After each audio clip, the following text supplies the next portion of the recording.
Сәлеметсіздер ме, құрметті оқушылар? Мен Талдықорған қаласы номері 17-ші орта мектептің қазақ тілі мен әдебиеті пәнінің мұғалімі Тоқтабекова Әсем Қалдыбайқызы. Бүгінгі біздің сабағымыз 3-ші сыныпта қазақ тілі мен әдебиеті сабағы. Ой қозғау. Балалар, мына суреттерден не көріп тұрсыңдар? Дұрыс айтасыңдар. Өнер, өнерлі адамдар, өнердің түрлерін көрдіңіздер. Енді осыларды айтып шығайық.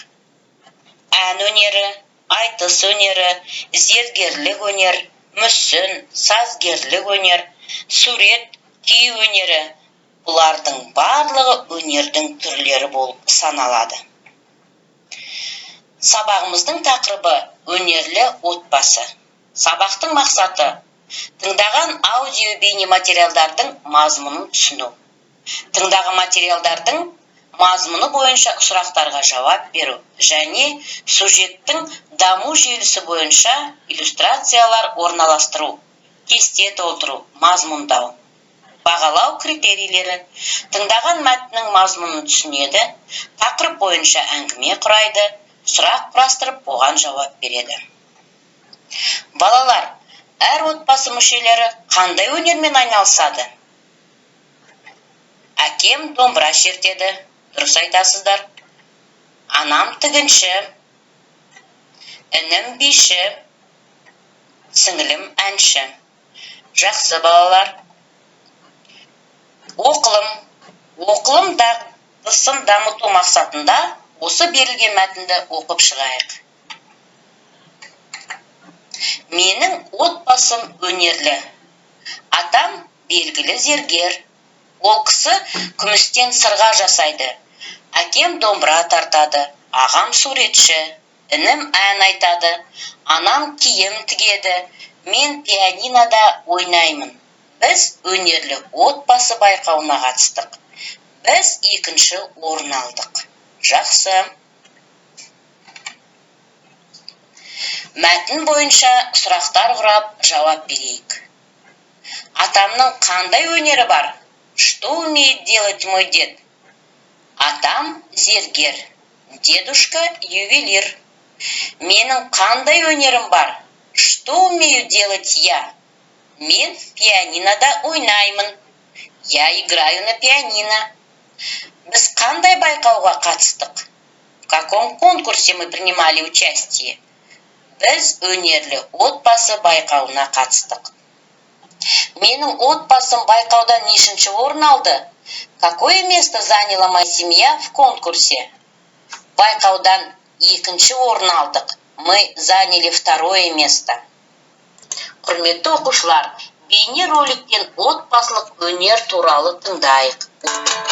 Айзаданың атасы Ханафия Аманжолұлы елге танымалы зергер болған. Бұл өнер оған сол атасынан дарытты. Әртүрлі әшекей бұйымдарын жасайтын шебер туындылары өзіндік ерекшелігімен көзге түседі. Мәселен, ол мына өңделген саз балшықтан қазір сырға жасамақ. Негізі ол қатты өте қиын емес. Жасалу барысында саз балшықты алып, өзіне керекті пішінде келтіреді.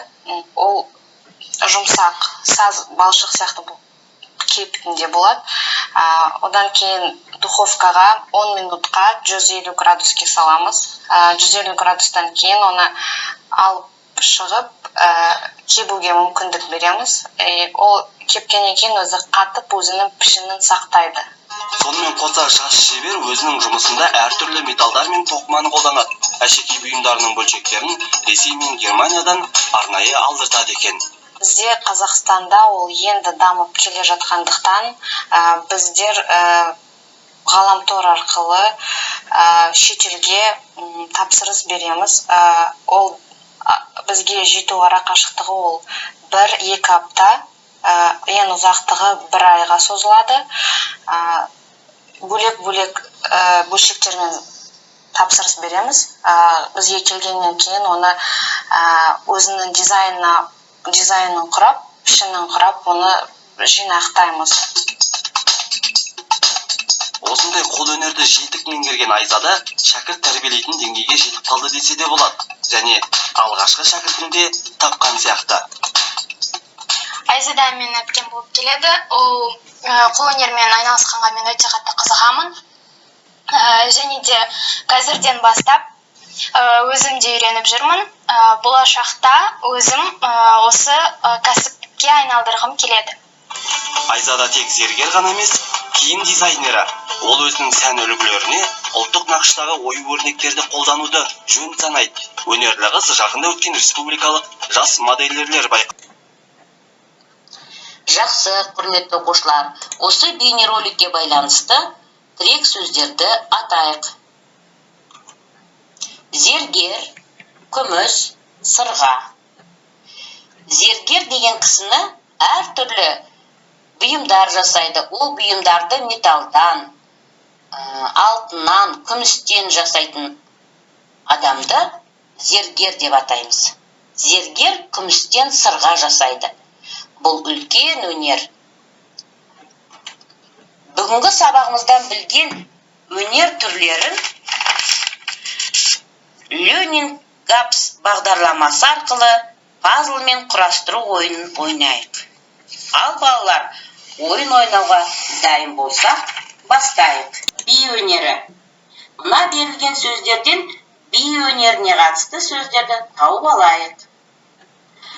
Ақын деген сөз жатады ма? Жоқ, жатпайды. Айтыскер жатпайды. Бидің аттары болу керек. Би, ча-ча-ча жатады екен.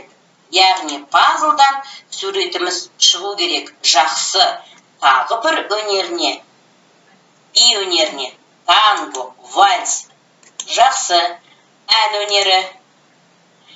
Ән өнеріне мысалы гитараны алайық. Жатады ма? Жоқ, жатпайды.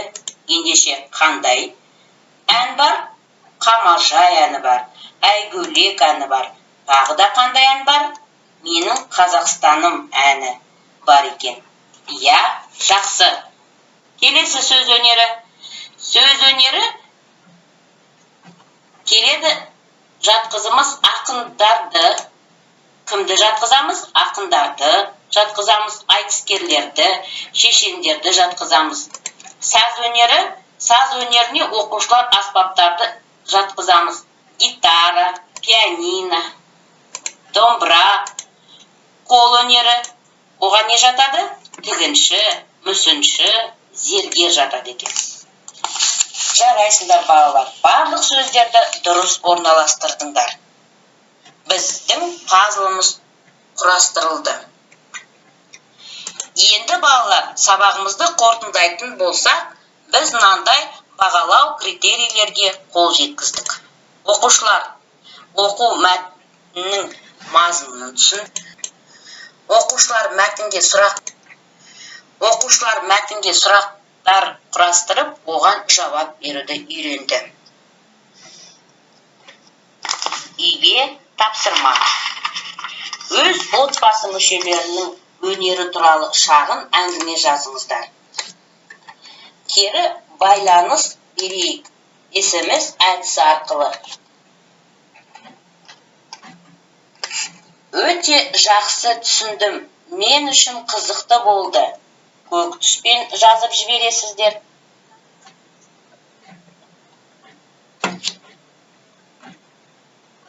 Мен сабақты жақсы түсіндім дегендеріңіз сары түспен SMS жазып жібересіздер.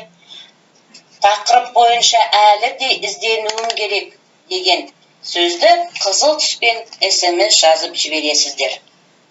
Жақсы, сау болыңыздар, сабақ аяқталды.